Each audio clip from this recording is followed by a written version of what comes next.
Hello, അസ്സലാമലൈക്കും. നമസ്കാരം. എല്ലാവർക്കും സുഖമാണെന്ന് കരുതുന്നു. വെൽക്കം ടു സദനാമാസ് ലിറ്റിൽ വേൾഡ്. ഇന്ന് വെള്ളിയാഴ്ചയാണ് കേട്ടോ. ഞാൻ ഇന്ന് നിങ്ങൾക്ക് ഒരു വീഡിയോ ഷെയർ ചെയ്യണമെന്ന് കരുതുന്നു. വേറെ ഒന്നുമല്ല, നമ്മുടെ ബിരിയാണിയെ വല്ലാണ്ട് മിസ് ചെയ്യുന്നു. സത്യം പറഞ്ഞാൽ ബിരിയാണി വെച്ചിട്ട് ഇപ്പോൾ ഒരുപാട് നാളെ ലോക്ക്ഡൗൺ തുടങ്ങിയതിന് ശേഷമൊന്നും ബിരിയാണി വീട്ടിൽ വെച്ചിട്ടില്ല. അപ്പോൾ ബിരിയാണി വല്ലാണ്ട് മിസ് ചെയ്യുന്നു. അപ്പോൾ ഒന്ന് വെള്ളിയാഴ്ചയും കൂടെ ആയപ്പോഴത്തേക്ക് പണ്ടത്തെ ഒരു ഓർമ്മ പുതുക്കൽ പോലെ, പണ്ട് നമ്മൾ വെള്ളിയാഴ്ചകളിൽ എല്ലാ ദിവസവും ഒന്നുകിൽ ബിരിയാണി അല്ലെങ്കിൽ നെച്ചോറ്. നമ്മുടെ അടുത്ത എല്ലാ റിലേറ്റീവ്സിൻ്റെ വീട്ടിലും അങ്ങനെ ആയിരിക്കും. അപ്പം ഞാൻ കരുതി നമ്മുടെ വീട്ടിലുള്ള കുറച്ച് ചിക്കൻ ഫ്രിഡ്ജിലുണ്ടായിരുന്നു. ഇതിൻ്റെ ഇടയ്ക്ക് മേടിച്ച കുറച്ച് ചിക്കൻ ഫ്രിഡ്ജിലുണ്ടായിരുന്നു. അപ്പോൾ അത് വെച്ച് നമുക്ക് ഒരു ബിരിയാണി ഇന്ന് തയ്യാറാക്കാം. അപ്പോൾ എൻ്റെ ചാനൽ ഇതുവരെ സബ്സ്ക്രൈബ് ചെയ്യാത്തവരുണ്ടെങ്കിൽ വീണ്ടും പറയാം, സബ്സ്ക്രൈബ് ചെയ്യുക, മാക്സിമം ലൈക്ക് ചെയ്യുക, ഷെയർ ചെയ്യുക. ഞാൻ പെട്ടെന്ന് നിങ്ങൾക്ക് മനസ്സിലാക്കാവുന്ന രീതിയിൽ, ഒരുപാട് ലെങ്തി ആവാത്ത രീതിയിൽ ഒരു ബിരിയാണി, നല്ലൊരു ബിരിയാണി പെട്ടെന്ന് നമുക്ക് എങ്ങനെ കുക്ക് ചെയ്തെടുക്കാം, എൻ്റെ ഒരു മെത്തേഡാണ് ഞാൻ കാണിക്കുന്നത് കേട്ടോ. അപ്പോൾ ഒന്ന് കാണുക. ഓക്കെ, അപ്പോൾ നമുക്ക് കുക്കിങ്ങിലേക്ക് കിടക്കാം. ബൈ. അപ്പോൾ നമുക്ക് കുക്കിംഗ് വീഡിയോയിലേക്ക് കിടക്കാം. ഞാൻ ഇതിലേക്ക് ഒരു ചെറിയ ക്വാണ്ടിറ്റി ഉള്ള ബിരിയാണിയാണ് ഞാൻ ഇന്ന് കുക്ക് ചെയ്യാനായിട്ട് ഉദ്ദേശിക്കുന്നത്. ഇതിലേക്ക് 2.5 കപ്പ്, ഈ കപ്പ് 2.5 കപ്പ് റൈസാണ് അതിലേക്ക് എടുത്തിരിക്കുന്നത്. സാധാരണ ചൈതന്യ റൈസാണ്, ജീരകശാല റൈസും അല്ല, ലോങ് റൈസും അല്ല, BT റൈസിന്റെ തന്നെ ചൈതന്യ എന്ന് പറഞ്ഞ ബ്രാൻഡിന്റെ റൈസാണ് എടുത്തിരിക്കുന്നത്. അത് വെച്ച് തന്നെ നമുക്ക് നല്ല ഒരു ബിരിയാണി കുക്ക് ചെയ്യാൻ പറ്റും. അതിലേക്ക് ആവശ്യമായ 2.5 കപ്പ് അരിയിലേക്ക് ആവശ്യമായിട്ട് ഒരു 6 മീഡിയം സൈസ് സവാള സ്ലൈസ് ആക്കി വെച്ചിട്ടുണ്ട്. അതിലേക്ക് ഏകദേശം 1 കിലോ ചിക്കനോളം ഞാൻ എടുത്തിട്ടുണ്ട്. പിന്നെ ഒരു 10-20 വെളുത്തുള്ളി, വലിയൊരു പീസ് ഇഞ്ചി, 3 തക്കാളി, ഒരു 10-12 പച്ചമുളക്. മുളകിന്റെ അളവ് നിങ്ങൾക്ക് എരിവനുസരിച്ച് കൂട്ടുകയോ കുറയ്ക്കുകയോ ചെയ്യാം. ഞാൻ ഇന്ന് എരിവുള്ളൊരു ബിരിയാണി, നല്ല സ്പൈസി ആയിട്ടുള്ള ഒരു ബിരിയാണി ആക്കണമെന്നാണ് കരുതുന്നത്. ചിലപ്പോൾ ഞാൻ മുളകിന്റെ അളവ് ഇതിനേക്കാൾ കൂട്ടും കേട്ടോ. ഇനി ഇതിലേക്ക് ആവശ്യമുള്ള ഇൻഗ്രീഡിയൻസ് എന്താണെന്ന് നമുക്ക് ഓൺ ദി പ്രോസസ്സിങ്ങിൽ കാണാം. ഓക്കെ, ഞാനിപ്പോൾ ഒരു പാൻ അടുപ്പിൽ വെച്ചിട്ടുണ്ട്. അതിലേക്ക് വെളിച്ചെണ്ണയാണ് ഞാൻ ചേർത്തിരിക്കുന്നത്. കുറച്ച് നെയ്യും ചേർത്തിട്ടുണ്ട്. നമുക്ക് അതിലേക്ക് നേരത്തെ എടുത്തു വെച്ച സവാളയുടെ നേർപകുതി നല്ലതുപോലെ ഫ്രൈ ചെയ്തെടുക്കണം. അത് കുറച്ച് നമ്മുടെ റൈസ് ഗാർണിഷ് ചെയ്യാനായിട്ടും കുറച്ച് റൈസിൽ കൂടി ചേർക്കാനായിട്ടാണ്. നല്ല ഒരു ഫ്ലേവറാ ഈ ഫ്രൈ ചെയ്യുന്ന ഈ സവാള നമ്മൾ ബിരിയാണിയുടെ കുറുമയിലേക്ക് ആഡ് ചെയ്യുമ്പോൾ കിട്ടുക. ഓക്കെ, അപ്പോൾ ഇതിനെ മാക്സിമം നമുക്ക് ഒന്ന് ഫ്രൈ ചെയ്തെടുക്കാം. ഞാനൊരു നേർപകുതിയോളം എടുത്തിട്ടുണ്ട് കേട്ടോ. കുഞ്ഞുള്ളി ഉണ്ടായിരുന്ന ഒരു 4 എണ്ണം അതിനൊന്ന് മാറ്റുക. ഓക്കെ, ഇതേ ടൈം തന്നെ ഞാൻ റൈസിലേക്ക് ആവശ്യമുള്ള വെള്ളം എടുത്തിട്ടുണ്ട്. മാക്സിമം എത്ര വെള്ളം വേണമെങ്കിലും നമുക്ക് എടുക്കാം. ഞാൻ 2.5 കപ്പ് റൈസാണ് എടുത്തിരിക്കുന്നത്. അത് നമ്മൾ ഊറ്റിയെടുക്കുകയാണ് ചെയ്തത്, ഡ്രൈൻ ചെയ്തെടുക്കുകയാണ് ചെയ്തത്. അതുകൊണ്ട് നമുക്ക് വെള്ളത്തിൻ്റെ അളവ് കൂടിയാലും കുഴപ്പമില്ല. ഒരു 10 മിനിറ്റ് അരി ഒന്ന് സോക്ക് ചെയ്തതിന് ശേഷം നമുക്ക് ഈ വെള്ളം തിളച്ചതിന് ശേഷം ഇതിലേക്കിട്ട് റൈസിനെ നമുക്ക് ഡ്രൈൻ ചെയ്തെടുക്കാം. ഓക്കെ, അപ്പോൾ നമ്മുടെ ചിക്കനിലേക്ക് ഞാൻ ഈ സ്പൂണിൻ്റെ അളവിൽ ഒരു 1/4 സ്പൂൺ കുരുമുളക് പൊടി ഇട്ടിട്ടുണ്ട്. ഒരു 1/2 സ്പൂണോളം മഞ്ഞൾപ്പൊടി ഇട്ടിട്ടുണ്ട്. ഈ ഒരു സ്പൂണിൽ ഇഞ്ചി, വെളുത്തുള്ളി, പച്ചമുളക് എല്ലാം കൂടി അരച്ച പേസ്റ്റ്, ആവശ്യത്തിന് ഉപ്പ്, ഈ ഒരു 1.5 സ്പൂൺ തൈര്, ഇതെല്ലാം കൂടി നല്ലതുപോലെ മിക്സ് ചെയ്ത് അതിനെ ഒന്ന് ഒരു മാക്സിമം എത്ര ടൈം കിട്ടുമോ അത്രയും ടൈം ഒന്ന് റെസ്റ്റ് ചെയ്യാൻ വെച്ചതിന് ശേഷം നമുക്ക് അടുത്ത പ്രോസസ്സിങ്ങിലേക്ക് കടക്കാം. ഓക്കെ,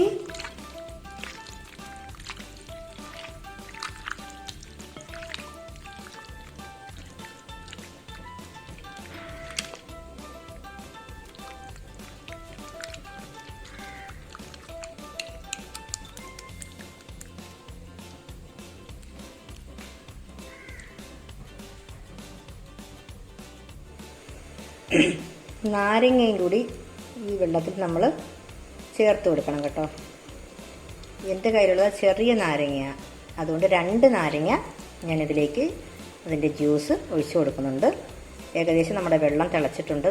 അരി സോക്ക് ചെയ്യാനായിട്ട് ഒരു ഏകദേശം 10 മിനിറ്റ് ആവത്തേ ഉള്ളൂ ഞാൻ സോക്ക് ചെയ്യാൻ വെച്ചിട്ട്. നമുക്കതുകൂടി ഇതിലേക്ക് ചേർത്ത് നമുക്ക് പിന്നെ ഡ്രൈൻ ചെയ്തെടുക്കാം. അപ്പോൾ നമ്മളുടെ ബിരിയാണിക്ക് ആവശ്യമായ കുറുമ തയ്യാറാക്കാനായിട്ട് ഞാനൊരു പാൻ അടുപ്പിൽ വെച്ചിട്ടുണ്ട്. അതിലേക്ക് കുറച്ച് നെയ്യും, മിൽമയുടെ നെയ്യാണ് ഞാൻ ഉപയോഗിച്ചിരിക്കുന്നത് കേട്ടോ. നെയ്യും വെളിച്ചെണ്ണയും ചേർത്തിട്ടുണ്ട്. കുറച്ച് പെരിഞ്ജീരകം, പട്ട, ഗ്രാമ്പൂ, ഏലക്ക ഉണ്ട് എൻ്റെ കയ്യിൽ കേട്ടോ. പട്ട, ഗ്രാമ്പൂ എല്ലാം തീർന്നിരിക്കുക. ലോക്ക്ഡൗൺ നാളുകളിൽ ഇങ്ങനെയൊക്കെ ബിരിയാണി വയ്ക്കാൻ പറ്റുകയുള്ളൂ. നമുക്ക് ഇത് കൊണ്ട് തന്നെ ഒപ്പിക്കുക. അത് കോവിൽ പട്ട ഇട്ടില്ലെന്ന് പറയുന്നത് കുഴപ്പമില്ല. അവസാനം ഗരം മസാല പൗഡർ ഉണ്ട്, അത് ചേർത്ത് കൊടുക്കുമ്പോൾ അതിന് നമുക്ക് ബാലൻസ് ചെയ്യാം. ഇതൊന്ന് ചെറുതായിട്ടൊന്ന് ഫ്രൈ ആവുന്ന സമയത്ത് നമ്മൾ ബാക്കി വെച്ചിരുന്ന സവാള ഉണ്ടല്ലോ, ഫ്രൈ ചെയ്തതിന് ശേഷം ബാക്കി വെച്ചിരുന്ന സവാള ഇതിലേക്ക് ആഡ് ചെയ്ത് കൊടുക്കുക. ഒരുപാടൊന്ന് ബ്രൗൺ കളർ ആവണ്ട കേട്ടോ സവാള. ഒരുവിധം വഴന്നതിന് ശേഷം പിന്നെ നമുക്ക് അതിലേക്ക് ആവശ്യമുള്ള സാധനങ്ങളും കൂടി ചേർക്കാം. കുറച്ച് വഴന്നാൽ മതി. ഓക്കെ, ഈ ടൈമിൽ ഞാൻ നമ്മുടെ ചിക്കൻ ഉണ്ടല്ലോ അതൊരു ഏകദേശം ഒരു 10-15 മിനിറ്റ് ഞാൻ ഫ്രിഡ്ജിൽ അതിൻ്റെ മസാല ചേർത്ത് വെച്ചതിന് ശേഷം അത് കുക്കറിൽ, വെള്ളം ചേർക്കേണ്ട ആവശ്യമില്ല, അതിൽ നമ്മൾ തൈര് ആഡ് ചെയ്തിട്ടുണ്ടല്ലോ, ഒരു വിസിൽ കേൾക്കുന്നതിന് മുന്നേ ഓഫ് ചെയ്യുക. ഓക്കെ, പൊരിച്ചെടുക്കുകയല്ല ഞാൻ ചെയ്യുന്നത്, ഇതുപോലെ അവിച്ചെടുക്കുകയാണ് ചെയ്യുന്നത്. അതാ എനിക്ക് കൂടുതൽ, നമുക്ക് വീട്ടിലുള്ളവർക്ക് പൊതുവേ ഇഷ്ടം അതാ. മാത്രമല്ല ഓയിലിൻ്റെ കണ്ടന്റ് അത്രയും കുറഞ്ഞിരിക്കുമല്ലോ. ഓക്കെ, അപ്പോൾ ചിക്കനും ഓൺ പ്രോസസ്സിങ്. അപ്പോൾ നമ്മുടെ സവാള ഏകദേശം വഴന്നിട്ടുണ്ട്. ഇത്ര കളർ ചേഞ്ച് ആവുന്ന കാര്യമേ ഉള്ളൂ. ഈ സമയത്ത് നമ്മൾ എടുത്ത് വെച്ചിരിക്കുന്ന ബാക്കി, ആ ചിക്കനിൽ ചേർത്ത ബാക്കി വെളുത്തുള്ളി, ഇഞ്ചി, പച്ചമുളക് അരച്ച പേസ്റ്റ് നമ്മളിതിലേക്ക് ഇട്ട് കൊടുക്കുക. കുറച്ച് സവാള അങ്ങോട്ട് മാറ്റി വെച്ചിട്ട് ഈ കൂട്ടിനെ നമുക്ക് എണ്ണയിലേക്ക് മാത്രം ഇട്ട് കൊടുത്തിട്ട് അതിൻ്റെ പച്ച മണം മാറുന്നത് വരെ ഒന്ന് ഇളക്കി കൊടുക്കുക.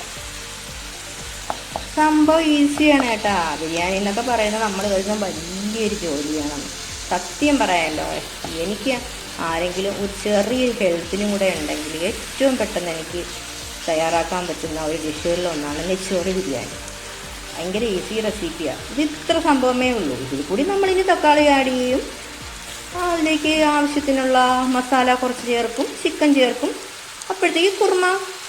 ഓക്കെ, മല്ലിയില, പിന്നെ നമ്മൾ ചോറിനെ സെറ്റ് ചെയ്യുന്നു, അത്രയേ ഉള്ളൂ. അതുകൊണ്ട് ബിരിയാണി എന്ന് പറയുന്നത് വലിയൊരു സംഭവമേ അല്ല. ഓക്കെ, നെത്തോലി ഒരു ചെറിയ മീനല്ല എന്ന് പറയുന്നത് പോലെ ബിരിയാണി ഒരു സംഭവമേ അല്ല കുഞ്ഞുങ്ങൾ.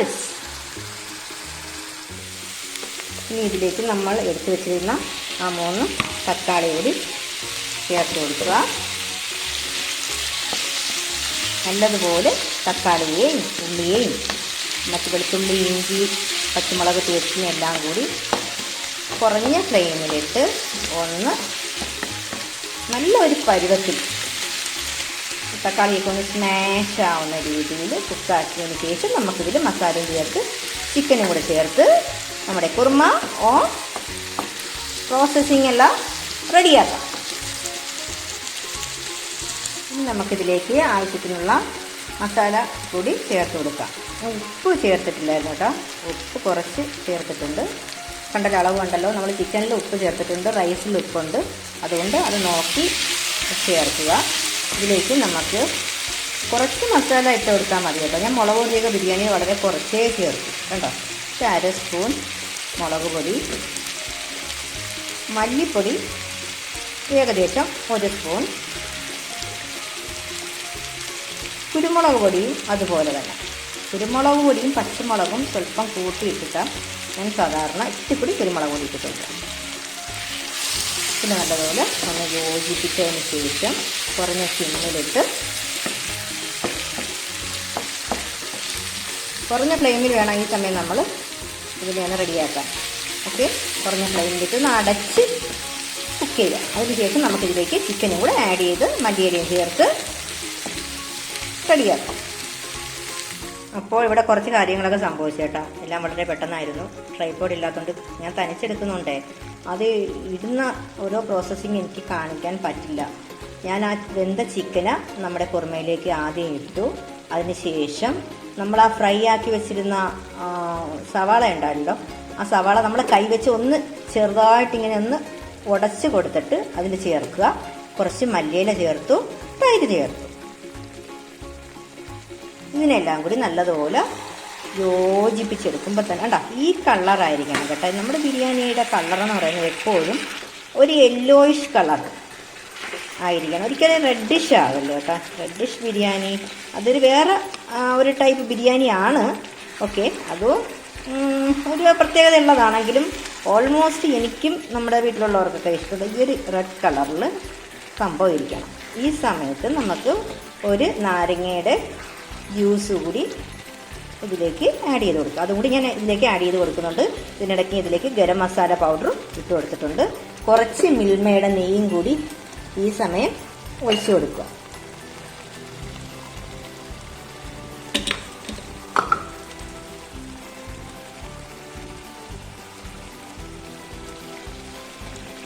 ഇനി നമുക്ക് ബിരിയാണിയെ സെറ്റ് ചെയ്ത് കാണാം. അപ്പോൾ നമ്മൾ ലാസ്റ്റ് പ്രോസസ്സിങ്ങിലേക്ക് കടന്നു കഴിഞ്ഞു. ഒരു ലെയർ റൈസ് ഞാൻ ഇട്ടിട്ടുണ്ട്. കുറച്ച് ക്വാണ്ടിറ്റിയുള്ള ബിരിയാണി ആയതുകൊണ്ട് ഒരു ലെയർ റൈസും അതിൻ്റെ മുകളിൽ നമ്മൾ എടുത്ത് വെച്ച നമ്മൾ തയ്യാറാക്കിയ ചിക്കൻ്റെ കുറുമയും കൂടി ഇട്ട് കൊടുക്കുക. ഈ ടൈമിൽ മല്ലിയില അതുപോലെ തന്നെ സവാള നമ്മൾ ഫ്രൈ ആക്കിയതൊക്കെ ഉണ്ടെങ്കിൽ അതും ചേർത്ത് കൊടുക്കാം. ഞാൻ നമ്മുടെ ലോക്ക്ഡൗൺ നാളുകളിലെ ബിരിയാണി ആയതുകൊണ്ട് അതൊക്കെ കുറച്ചിരിക്കുക. എന്നാലും പോട്ടെ, ഒരു പേരിന് ഇങ്ങനെ കിടക്കട്ടെ. ഓക്കെ, ഇതിട്ടില്ലെങ്കിലും കുഴപ്പമില്ല. എന്നിട്ട് നമുക്ക് ഇതിൻ്റെ പുറത്തൂടെ അടുത്ത ലെയർ. പിന്നെ ഈ ലാസ്റ്റ് നമ്മൾ കുറുമ ആക്കുന്ന സമയത്തുണ്ടല്ലോ, ഒരിക്കലും ലോ ഫ്ലെയിമിലിട്ട് കുറുമ റെഡിയാക്കരുത്. ലാസ്റ്റ് നമ്മൾ ഹൈ ഫ്ലെയിമിലിട്ട് തന്നെ കുറുമ റെഡിയാക്കണം. കാരണം കുറുമയിൽ നിന്നും നമ്മൾ ലോ ഫ്ലെയിമിൽ ഇട്ട് കഴിഞ്ഞാൽ ഒരുപാട് വെള്ളം ഇറങ്ങും ഇറച്ചിയിൽ നിന്നേ. അതുകൊണ്ട് ഹൈ ഫ്ലെയിമിലിട്ട് വേണം ലാസ്റ്റ് കുക്ക് ചെയ്യാൻ. ഇനി നമുക്ക് ലാസ്റ്റ് ഒരു ലെയർ റൈസും കൂടി ഇട്ട് കൊടുത്ത് നമ്മുടെ ബിരിയാണിയുടെ പ്രോസസ്സിങ് കംപ്ലീറ്റ് ചെയ്യാം. നമുക്ക് ലാസ്റ്റ് കുറച്ച് പുതിനയില ഇല്ല കേട്ടോ, മല്ലിയില മാത്രമേ ഉള്ളൂ. പുതിനയില ഉണ്ടെങ്കിൽ പുതിനയില ഇട്ട് കൊടുക്കാം. അതിനുശേഷം നമ്മൾ ഫ്രൈ ചെയ്ത് വെച്ചാൽ കുറച്ച് മുന്തിരി ഉണ്ടായിരുന്നു, ഒരു 4-5 ഉണ്ടായിരുന്നുള്ളൂ, നട്ട്സ് ഇല്ലായിരുന്നു. ഉള്ളത് കൊണ്ട് നമ്മൾക്ക് ഒപ്പിച്ച് നല്ല, പക്ഷെ ബിരിയാണി അടിപൊളിയാണ് കേട്ടോ. കുറുമയൊക്കെ അടിപൊളി ടേസ്റ്റാണ്. സംഭവം കിടുക്കാച്ചിയാണ് കേട്ടോ. നമ്മൾ നോക്കണം, എരിവ്, ഉപ്പ്, പുളി ഒക്കെ നോക്കണം. കുറച്ച് നെയ്യും കൂടി മാക്സിമം കുറയ്ക്കുക. നെയ്യും എണ്ണയും കുറയ്ക്കുക. നെയ്യും കൂടി ആഡ് ചെയ്തതിന് ശേഷം ഞാൻ കുറച്ച് മഞ്ഞൾ, പാലിൽ കലക്കിയ മഞ്ഞളാണ്, അതൊന്ന് ഒരു കളർ കിട്ടുന്നതിന് വേണ്ടിയിട്ട് നമ്മളിങ്ങനെ ലൈനായിട്ട് ഇതിലേക്ക് ഇങ്ങനെ ഒഴിച്ചു കൊടുക്കുക.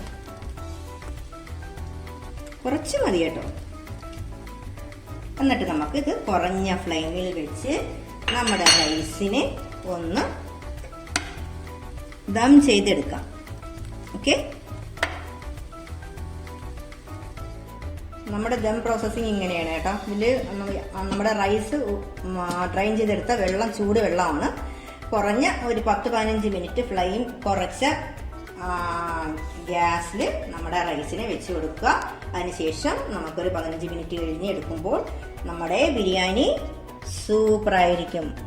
ഓക്കെ, അപ്പോൾ നമുക്ക് അതിനുശേഷം കാണാം.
ഹലോ ഡിയേഴ്സ്, അപ്പോൾ നമ്മുടെ lockdown day Friday biryani ready ആയിട്ടുണ്ട്.